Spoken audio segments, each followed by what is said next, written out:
Hello, good morning. आप देखिए, next class है क्वाड्रिलेटरल की। तो इसमें नेक्स्ट थ्योरम आ जाता है। नेक्स्ट थ्योरम है diagonal of a parallelogram bisect each other. Bisect each other मतलब आता है थ्योरम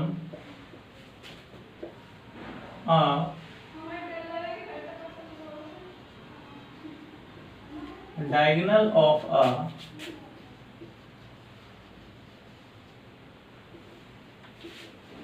parallelogram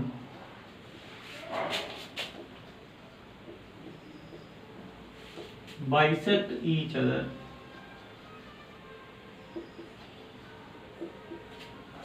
बाइसेक्ट और इंटरसेक्ट दो पॉइंट होते हैं। तो इंटरसेक्ट और बाइसेक्ट में अंतर होता है थोड़ा बहुत। बाइसेक्ट मतलब भी काटना होता है, लेकिन बराबर बराबर भागों में, in equal parts, two equal parts में डिवाइड करता है। बट इंटरसेक्ट इन्हीं पॉइंट पे हो सकता है। इंटरसेक्ट मतलब भी काटना ही होता है, लेकिन कहीं से भी काट सकता है। तो हमारा प्रूफ करना है, ये है पैरेललोग्राम, ये है इसके डायगोनल्स। तो क्या करना है, ए बी सी डी अगर है तो ये हमें ये बराबर ये प्रूफ करना है, ये बराबर ये प्रूफ करना है। ठीक है, तो प्रूफ कर सकते हैं, मतलब ये मिड पॉइंट होना चाहिए। देख लीजिए solution. In triangle AOB and DOC, देखिए इसके पैरेललोग्राम के आप जानते हैं कि ये दो लाइंस ये दो लाइंस से दो लाइंस पैरेलल होती है, मतलब AD और BC पैरेलल होते हैं, AB एंड DC भी पैरेलल होते हैं। तो जब पैरेलल है तो ये दोनों एंगल कौन से एंगल हो जाएंगे, अल्टरनेट इंटीरियर। ये दोनों पैरेलल हैं तो इसके लिए कौन से हो जाएंगे, ये हो जाएंगे।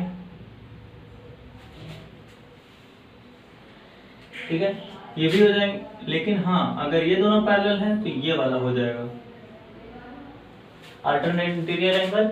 और अगर इसके बारे में बात करें तो ये पूरे यहाँ से लेकर एंगल होगा, तो यहाँ से नहीं लेंगे।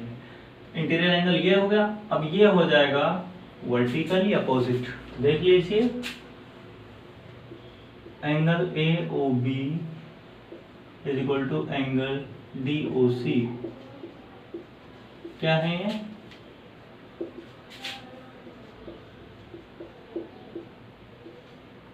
Vertically opposite.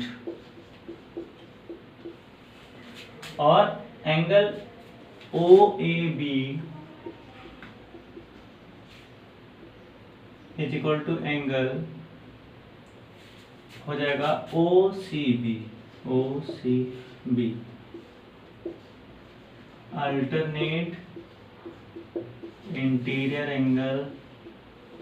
क्यों अल्टरनेट इंटीरियर है, because AD parallel to BC given है। फिर angle OBA is equal to angle ODC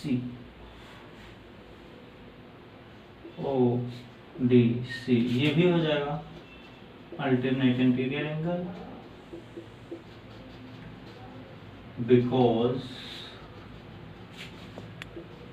AB parallel to DC। ठीक है, तो ये अल्टरनेट इंटीरियर है। अब तीनों एंगल अगर हो गए तो ये कॉन्ग्रुएंट हो गए ट्रायंगल। कौन कौन से, triangle AOB congruent, triangle DOC congruent हो गए बाय एंगल रूल। इस रूल से क्या हो गए, कॉन्ग्रुएंट हो जाते हैं। जब कॉन्ग्रुएंट हो जाते हैं तो उसके करस्पॉन्डिंग पार्ट्स इक्वल हो जाते हैं। तो हम लिख सकते हैं OA is equal to OC, OA is equal to OC by CPCT। और लिख सकते हैं OD is equal to OB, ये भी बाई CPCT। और CPCT का फुल फॉर्म होता है corresponding parts of congruent triangle. तो ये प्रूफ हो गया। फिर नेक्स्ट थ्योरम इसी पे है, if the diagonals of the quadrilateral bisect each other then it is a parallelogram। अगर कह रहा है ये इफेक्ट करते हैं, ये दोनों ये सारे इक्वल दिए हुए हैं, तो प्रूफ करना कि ये पैरेललोग्राम है। बट अब एंगल नहीं दे दिया है, तो देख लो क्या करना है। जब ये बाइसेक्ट दे दिया तो ये इक्वल दे दिया, तो ये किससे प्रूफ हो गया, O A is equal to O C given है, और फिर O B is equal to O D given है, ये गिवन है दोनों। और एंगल इक्वल नहीं दिए, लेकिन ये एंगल इक्वल हो जाएगा क्योंकि अल्टरनेट इंटीरियर एंगल हो जाएगा, तो सॉरी वर्टिकली अपोजिट एंगल हो जाएगा।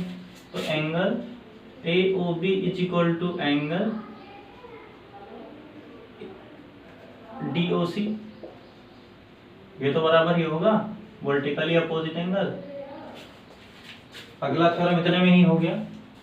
ओ B O A is equal to O C दिया है, O D is equal O B is equal to O D given है, क्योंकि कह रहा है कि इसके डायगोनल्स क्या करते हैं, बाइसेक्ट करते हैं, पहले ही बोल दिया है। तो बाइसेक्ट करते हैं, दोनों बराबर दे दिया दोनों ट्रायंगल में। ट्रायंगल देख लो कौन कौन सा, A O B and D O C, same triangle जो उसमें लिया था। तो ये क्या हो गया, कॉन्ग्रुएंट हो गया। Triangle A O B congruent triangle D O C. तो जब ये कॉन्ग्रुएंट हो गया by side side angle rule से ये कॉन्ग्रुएंट हो गया। अब कॉन्ग्रुएंट हो गया तो उसके एंगल्स इक्वल लिख सकते हो, तो ये एंगल इक्वल लिख दो, ये एंगल इक्वल लिख दो, हो गया दिस एंगल। अब इसमें भी सेम, ये अगर है इसको भी कर लो, तो ये एंगल इक्वल हो जाएंगे, सबको जोड़ करके वो 180 आ जाएगा। इस वजह से ये क्या हो जाएगा, पैरेललोग्राम हो जाएगा। और नहीं तो कुछ नहीं, ये कॉन्ग्रुएंट हो गया तो इसको बराबर लिख दो, इसको बराबर लिख दो, और अल्टरनेट एंगल्स को इक्वल लिख दो, हो गया। तो ये चीजें हो जाती हैं। तो 8.7 आपका थ्योरम हो गया। अब एक थ्योरम आता है आपका, थ्योरम हो गया खत्म। अब एक्सरसाइज आ जाएगा।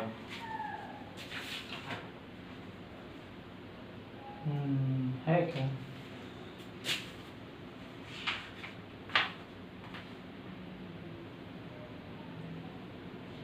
अभी भी है थ्योरम। एक थ्योरम कह रहा है quadrilateral is a parallelogram which pair of opposite sides are equal and parallel. Oh sorry, equal and parallel दे दिया। अरे यार, जब इक्वल एंड पैरेलल दे दिया है तो अपने आप हो जाएगा। ये देखो, ये इक्वल दे दिया, ये इक्वल दे दिया, पैरेलल भी दे दिया है। ऐसे करो, जब पैरेलल है तो ये एंगल इक्वल हो जाएंगे, बस हो गया। साइड एंगल साइड से कॉन्ग्रुएंट हो गया। कॉन्ग्रुएंट के बाद कुछ भी सीपीसीटी से congruent corresponding parts of congruent triangle से इक्वल लिख सकते हो। तो इसमें सब सारी थ्योरम्स थी। थ्योरम्स आपको समझ में आई होंगी, मैं आशा करता हूँ कि आपको सबको समझ में आई होंगी। जैसे नहीं समझ में आती है तो आप फिर कमेंट बॉक्स में पूछ सकते हैं कि सर ये थ्योरम बता दीजिए, तो मैं वो थ्योरम फिर से एक स्पेशल वीडियो बना के 2-4-5 मिनट का मैं अपलोड कर दूंगा स्पेशल स्टूडेंट के लिए जो पूछेगा कि नहीं समझ में आया। ठीक है, तो आप पूछ सकते हैं। तो एग्जांपल 1-2 बता देते हैं, देख लीजिए।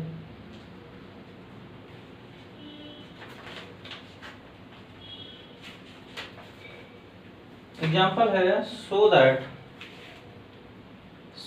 The diagonals of the rhombus perpendicular each other. Rhombus का डायगोनल, अब देखो बात को समझना, रोम्बस होता है पैरेललोग्राम, लेकिन इसकी चारों साइड्स इक्वल होती है। तो हमें प्रूफ करना है ये 90 डिग्री, हमें प्रूफ करना है कि ये क्या है, 90 डिग्री है।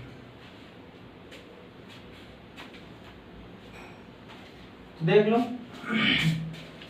कि अगर इक्वल दे दिया है तो अगर दो ट्रायंगल कोई भी ले लें, ये ट्रायंगल ले लें और ये ट्रायंगल ले लें, तो ये ट्राइंगल ये साइड इक्वल है, ये साइड इक्वल है और ये कॉमन साइड है, तो ये साइड ट्रिपल एस से हमारा क्या हो जाएगा, ये कॉन्ग्रुएंट हो जाएगा, ये कॉन्ग्रुएंट हो जाएगा। और अगर ट्राइंगल ले लें, अरे उसको नाम तो लिखे नहीं,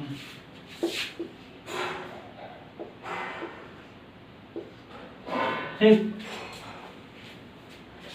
देख लो क्या कह रहा है, so that the diagonals of the rhombus perpendicular to each other. और हम जानते हैं कि A B B C C D D ये सब बराबर होते हैं, बराबर होते हैं। और ये भी जानते हैं कि ये बाइसेक्ट करते हैं इसके, तो हम ये प्रॉपर्टी जानते हैं, ये बराबर होते हैं कि बाइसेक्ट करते हैं, लेकिन हमें 90 डिग्री नहीं पता तो प्रूफ कर देते हैं। ले लो ट्राइंगल, इसकी रोम्बस पहले बोल दिया तो रोम्बस की प्रॉपर्टीज पहले लिख देते हैं।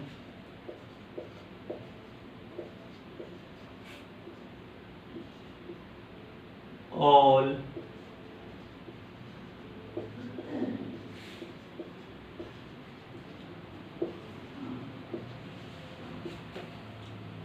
दूसरा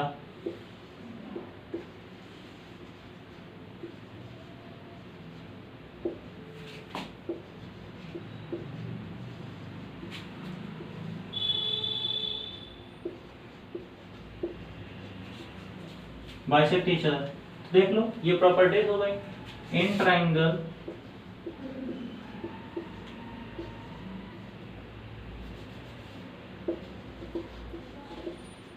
ले लो AD is equal to BC given है, OD is equal to OB given है, क्योंकि हम जानते हैं होता ही है, डायगोनल बाइसेक्ट करते हैं। OA is equal to OC ये भी गिवन है। ये क्या हो गया, ये कॉन्ग्रुएंट हो गए ट्रिपल एस से AOD और ट्राइंगल BOC,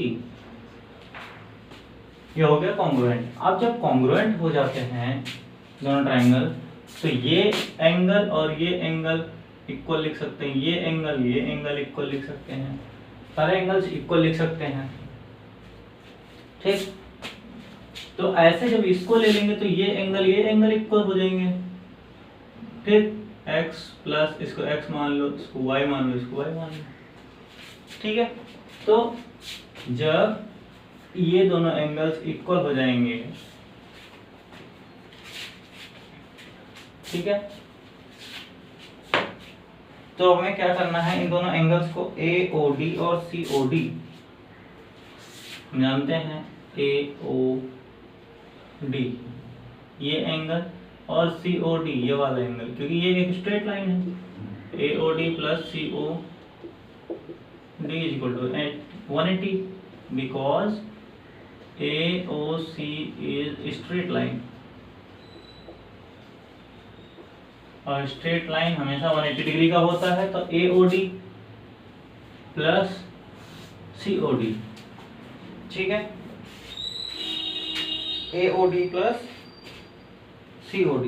अब AOD is equal to COD क्योंकि हम बराबर लिख सकते हैं, ठीक है, AOD is equal to COD क्योंकि हम दोनों को इसको अगर कॉन्ग्रुएंट कर देते हैं, ये देखो इसको कॉन्ग्रुएंट कर दे तो भी हो जाएगा, तो इसको कॉन्ग्रुएंट कर देंगे या इसको कॉन्ग्रुएंट, तो हम इसको कॉन्ग्रुएंट अगर कर देते हैं तो ये दोनों एंगल को CPCT से बराबर लिख सकते हैं, तो क्या हो जाएगा, तो इसको भी x लिख सकते हैं, तो x plus x is equal to 180, x लिखो चाहे लिखो AOD प्लस एंगल AOD, इसको भी लिख दो, 2AOD is equal to 180, angle AOD is equal to 180 divided by 2, तो ये हो गया 90 डिग्री। AOD 90 डिग्री होगा तो ये भी 180 से सब्ट्रैक्ट कर देंगे 90 डिग्री हो जाएगा। तो ये हमारे हो गए क्वेश्चंस, ठीक है। तो इसको देखिए और बताइए कैसा लगा, और लाइक सब्सक्राइब करते रहिए, शेयर करते रहिए और बताते रहिए कि कैसा लगा और क्या चीज़ आपको पूछनी है, क्या इसमें मिसिंग हो गई, ठीक है। तो आप पूछते रहिए और रोज़ कमेंट में बताते रहिए।